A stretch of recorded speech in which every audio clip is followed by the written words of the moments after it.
What's up, everybody? Welcome to Heresy Financial. My name is Joe Brown. Every time the topic of inflation is brought up, a lot of times people who have studied Austrian economics, they talk about how an inflation of the money supply, when you expand the total money in a system, that leads to inflation. Price inflation. You inevitably will have another crowd come in at that point and start to argue and say, but wait, money velocity. And they'll say, if you increase the money supply, but at the same time, you have the velocity of money dropping, you're not going to have price inflation. Further, then they go and argue that the type of monetary inflation that we have, the way that our current money supply is being expanded, is actually deflationary because it's causing the velocity of money to drop so drastically. Now, that argument is flawed. It is not true, but that's not what the video is about today. In this video, we're actually going to say, okay, let's say you're right. And let's say we do need the velocity of money to spike, or to at least not be dropping like it has been, for price inflation to happen. Well, we're in luck because we are about to see a massive spike in the velocity of money. That's right, everyone. We are about to have the ultimate combination of historic expansion of the money supply mixed with a historic spike in the actual velocity of said money. Because yes, the velocity of the current money supply is very low, but we've been here before. You ready? Let's dive in. In the last 150 years or so, there have been two other times where the velocity of money has reached the point where we're at today. Take a look at this chart. The first time happened in 1932, and the second time happened in 1946. Now, you might be looking at this chart and thinking, okay, big deal. Why does that matter that we've seen money velocity this low before?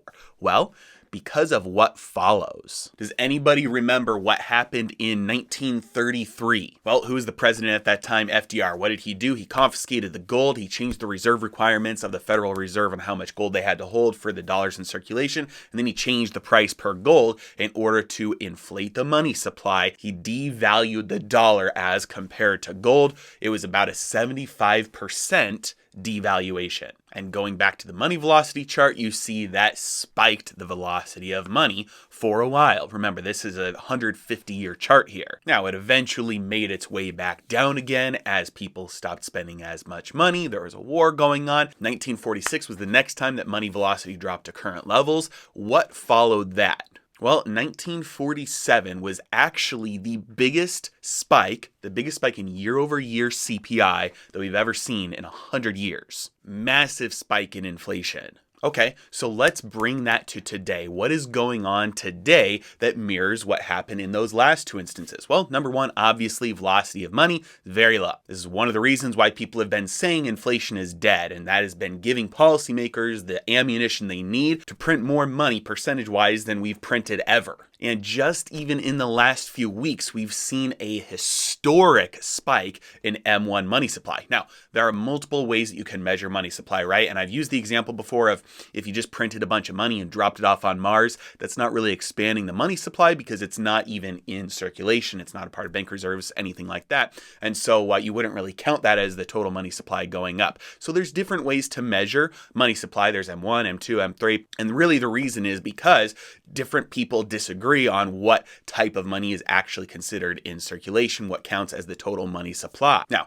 M1 over the last few weeks has absolutely skyrocketed. What's interesting though, even though the M1 money supply has been skyrocketing, the M2 money supply, if you look here, is relatively unchanged. So this is interesting. How come M1 is spiking while M2 is virtually unchanged? I'll hang on to that. I'm going to loop back around to that in a moment. Let's head back to 1933 for a moment because I think this is particularly important to understand what happened in 1933 to understand what we're facing right now. There were a number of changes made in the financial system that allowed the money supply, the number of dollars in circulation, to multiply. Remember, it was a 75% devaluation of the dollar. Devaluation of the dollar is the same thing, it's the other side of the equation, of the number of dollars in circulation going up. So you had a record drop in money velocity met by a record expansion of the money supply, resulting in that money velocity spiking. Now, like I said at the beginning of the video, you don't need measured money velocity to increase along with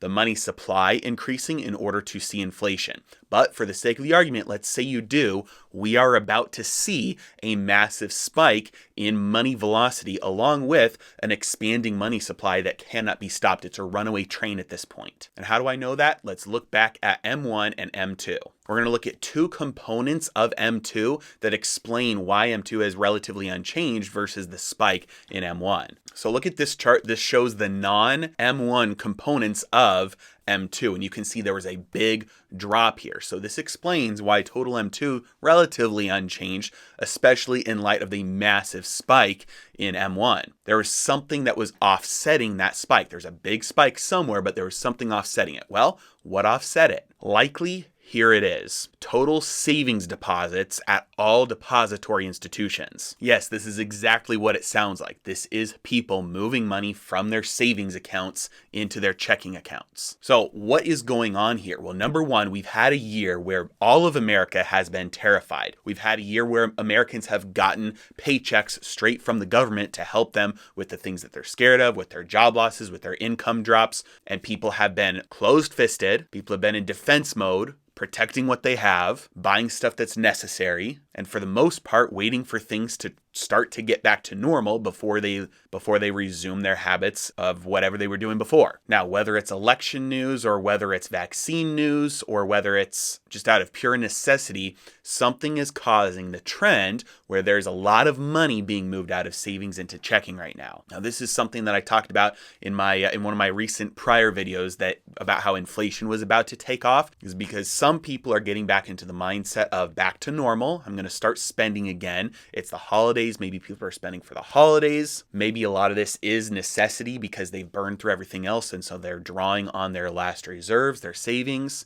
Whatever the case, people are starting to draw money out of that pile of money that was kind of set aside, dropped on Mars type of situation. It was not in circulation. It's coming back into circulation. And we already know what the policymakers have said about inflation, that they will let it run hot and they will do absolutely nothing to stop inflation because they want inflation to go higher. Now, we know that they actually need the official inflation numbers to be understated. They need to be able to print more money and have more inflation than there is actually reported officially. But even if the official inflation numbers do what they've done before, like in 1947, biggest spike in CPI in the last 100 years following money velocity bottoming, where we are at currently, we know that even if the CPI skyrockets, policymakers are going to do nothing to stop it. So some people say all you need is a big expansion of the money supply to cause inflation.